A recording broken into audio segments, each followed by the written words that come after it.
I'm going to quote from Franz Fanon, the 5th year of the Algerian Revolution, translated into A Dying Colonialism, 1959.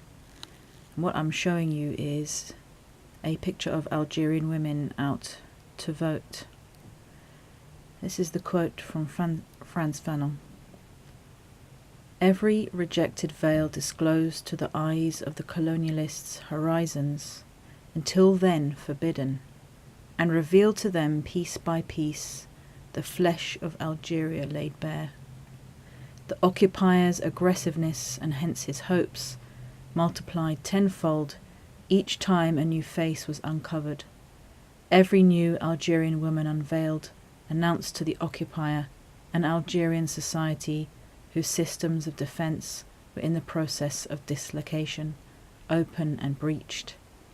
Every veil that fell, every body that became liberated from the traditional embrace of the hake, every face that offered itself to the bold and impatient glance of the occupier was a negative expression of the fact that Algeria was beginning to deny herself and was accepting the rape of the coloniser. Algerian society, with every abandoned veil, seemed to express its willingness to attend the master's school and to decide to change its habits under the occupier's direction and patronage. So I'm just going to make a short comment on this with regard to the choices that we are given. And in this case, there seems to be a dichotomy between choosing either the veil or unveiling. Some scholars have said that we don't actually have free choice. We have the choices that are designed and that are presented to us from which we are to choose. And so we have this binary, this dichotomy between veiling, which may be imposed by force on occasions, or may be just worn as cultural clothing as opposed to its deeper spiritual meaning. We either have that, or we have supposed liberation, which means unveiling and adopting a set of criteria, a mode of being, a way of thinking that has been presented to the unveiled person by the coloniser or by the ex-coloniser. So there's got to be another way. There has to be another option other than unveiling and becoming a servant of the crumbling empire or of the neo-colonial empire.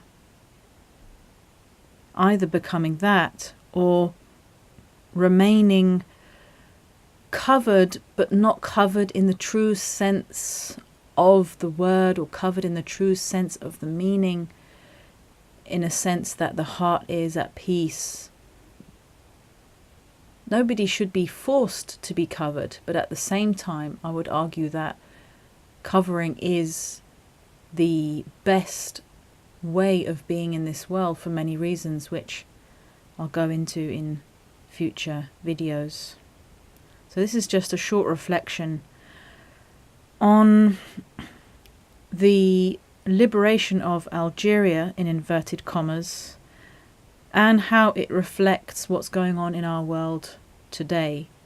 The whole politicization of veiling and unveiling, the battle over the Muslim woman, the choices that have been presented to women, the modes of being, the ways of being from which women can choose, and thoughts about whether there are other ways, whether there is another way of being that is neither a forced veiling or a forced unveiling.